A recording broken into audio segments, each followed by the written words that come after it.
Hi, and welcome to our kitchen table. I'm Lance from my blog, Compete Up Your Blog, at TLanceB on the Twitter, and Lance Person on the Book of Face, in case you want to look this up later on. Basically, the reason why I'm doing this is because it's Taylor Swift's world, and we all pretty much live in it. And I actually have Taylor Swift living in my house with my own Taylor right here. This is my 16-year-old daughter, Taylor. And I wanted to do this up in her room, which is kudzued with posters of Taylor Swift, but it just didn't work out that way. So we're going to do it from the kitchen table. But she released her album Red a couple of days ago. It's expected to sell over 1 million copies already. She won Album of the Year a couple of years ago and beat out, Lady Gaga and Beyonce and people like that. So obviously we have to deal with her. I reviewed 5 songs for it over at sprocketing.com if you want to go over there and look at it, and I was as nice as I could be. But anyway, the fervor over this album is pretty much zombie apocalypse-like in my house because it's all over the place. Taylor will tell you how she stayed up till midnight and downloaded the record. And so pretty much I'm a really bad parent. I let her stay up till midnight and download the record, and she loves it. But anyway, hey Tay-Tay, if you want to tell everybody hello. Hi. Good. Anyway, like I said, your bedroom is pretty much covered up with her Swiftness. You have liked her ever since I met you. And you went to her concert 2 or 3 years ago, and you've stayed with her and through all of the boyfriends and everything else like that. So just basically tell me why you like her so very much. Well, one reason I like her is because she's really easy to relate to. Like, her songs, she's, like, real about it, and she just says how she feels, like, not, like, they're not all the same, like, I don't know. So it's okay with you that, she pretty much every time she breaks up with a boy, she makes a song and then goes after him. I mean, yeah. Really? All right, so for instance, not that you would do this, of course, because you're perfect, but, if you broke up with a boy every couple of months and then put out, a blog or wrote about them, would that be cool? I mean, yeah, if it was me. But no, because I feel like not all of her songs are about, like, just, like, right now. Like, I feel like she writes a lot about her past and everything, because she went through a lot when she was in high school and middle school and everything. And I feel like she is just easy to relate to, even though she's a lot older. Well, I've noticed with you, like, when, you're in school, like, you don't seem to be cliquish. You're the opposite of that. I mean, you're very much yourself. So do you think that you get that through listening to her? And, I mean, is she part of that? Yeah, I feel like when she was younger, she wasn't really in a lot of cliques or whatever. Mm-hmm. And she was just different and stuff. Well, you make fun of me and your mom both. Well, really more me, because your mom listens to goofy stuff like you do. But you make fun of me because you say, a lot of the people that I listen to are drunk or on drugs or have problems or dead or whatever the case may be. So you make fun of me about that all the time. Is the fact that she's wholesome, like, important to you? Is that, like, a big deal? Or, like, if we were to find out tomorrow that she has a horrible sugar problem and she's losing every one of her teeth. No. I mean, I don't know. No, I feel like the fact that she's not perfect at everything she does is, like, makes her better.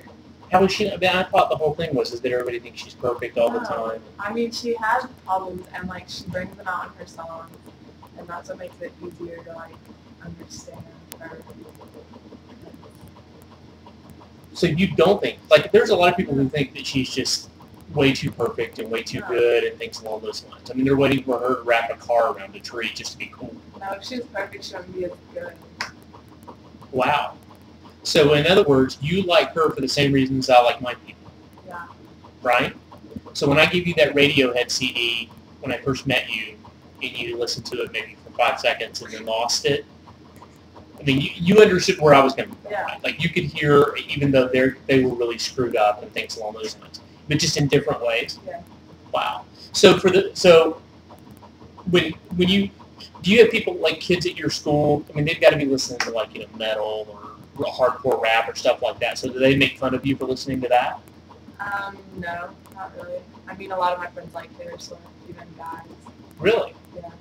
Wow. Well, I was in the car with you the other day when a couple of your cheerleading friends who were guys were talking about it as well. So she's pretty much popular across. This isn't just a pretty blonde No. teenage girl thing? I mean, that's not what this is. No, I mean a lot of people like the music. She's just really popular. Wow. How does she interact when she's in her concert? Do you think she comes across, like a rock star? Like, I mean, her fans say that she's very down to earth in person and in concert, but then her critics, people like me, say there's no way that can be real. She makes way too much money. Oh, wow. When I went to their concert, they had like videos in between songs, and like it would just talk about her life and like what the songs were about, and like she would talk a lot about how she felt about the songs and stuff. So it was just easier to like understand. Is it okay with you because you are like a really naturally pretty person? You can roll out of bed and go to school and all that kind of stuff. Does it bug you when she does like makeup commercials and lipstick commercials and look how pretty I am kind of commercials? I mean, no, not really, but I do like it better when she wears her hair curly. I mean, I do. But no, it doesn't bother me that she does commercials. Like, she's gonna do commercials. Does it bother you when people like me give her a hard time and I mean, no. There's people that don't like her. But like, how like I give you a hard time about it, and I'm all the time saying things like, "Gosh, there's no way she'd be that perfect. I mean, she's got to be drinking a beer or messing around with boys that she shouldn't be, and that stuff along those lines." So, like, you don't think that there's some phoniness there that she's got to be less good than? Well, you start using the word perfect, so we've said perfect like 47 times. So she's not as good as she is. Like, that what I like in my like rock stars is all the flaws and the gross and the bad, and then they tell me why they're that way, and then I latch onto it. So what is it about her that you like? I mean, do you like the goodness? I mean, she is good as a person. Yeah, right?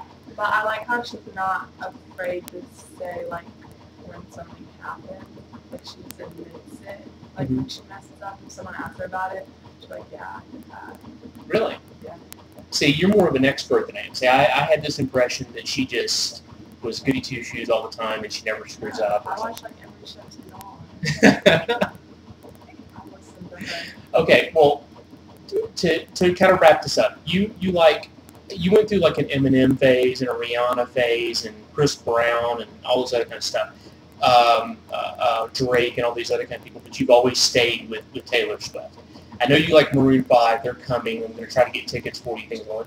Now, you know that when you go to their concert, you're going to hear and see things that you won't hear from Taylor Swift at all, ever. I know. Right? Yeah. But so you're cool with that. Like you're not wholesome. It doesn't always have to be wholesome, right? Okay, well then you are my child. That's good. That's good. But you understand that just because it's not wholesome, it's about you. It's about how you respond to it, right? Okay. So do you think then if people who like Taylor Swift, as long as they're themselves and they're not trying to be just like her, but they're using, like, to me, you're not walking around here, I mean, I don't know her well enough, but you're not walking around like emulating her videos and dressing up like her or anything like that at all. I mean, I realize she's 6 foot tall and you're 5 foot tall. I get that. But still, you don't walk around wearing her clothes and things along those lines, but you kind of like emulate some of the stuff in her songs and your personality and things along those lines. So you think that's kind of her message as opposed to what people like probably me think her message. Yeah, like I think she cared more about her personality than like the way she looks and stuff like that. Okay. So, but she broke up with that Kennedy boyfriend today. Do I know something you don't know? No, I I always want to try something. So, are you expecting the next album to be all about him and her ripping him a new one? And I mean, maybe one song or two. got it. Yeah. But you still want to go see Maroon 5? Yes. No problem. And you have no idea what that Radiohead CD is? Not a clue. Not any idea? Would you listen, like, the really last thing I want to bring up, like, Adele was basically her same age that she is now when she made these last couple of albums, 21, 22, 23. And the music and the message is completely different. And she's got a cigarette in one hand and a drink in the other. Yeah. You know what I mean? But she's still awesome. And like Amy Winehouse, when she made that big, huge record, right before I met you, the Back to Black, she was 22 years old. totally different lyrics. Yeah. We know what happened to her, that whole kind of thing. Do you think that it's okay for somebody like me or your mom to listen to that? Like, Yeah, I mean, she wrote a song called 22, and I'm pretty sure it's about her age, 22. But I thought it was about a gun. yeah, I mean, anyway, but she talks like she's still young, like she's not growing up like so quickly, Mm-hmm. and like. And you think that's okay? Like, you don't think that she should be No. more mature, or? I mean, I think she's mature enough to handle stuff by herself, but she still like has fun with her life. Cool. Well, this went a totally different way than I thought it was going to be. See, I thought that you were going to tell me that she's perfect and everyone should act like her and things along those lines. But I mean, that's important because there are a lot of people who are watching this who are like Dad, who act like jerks about it and think that she's, ridiculous. But you taught me something tonight by sitting here. Look, I put my notes away. I had like really snarky questions I was going to ask you, and I put them away because you taught me something about this. Now, don't get me wrong. I'm not going to be dancing around this weekend, to the record. But I'm going to respect you a lot more knowing how you feel about it, Yeah.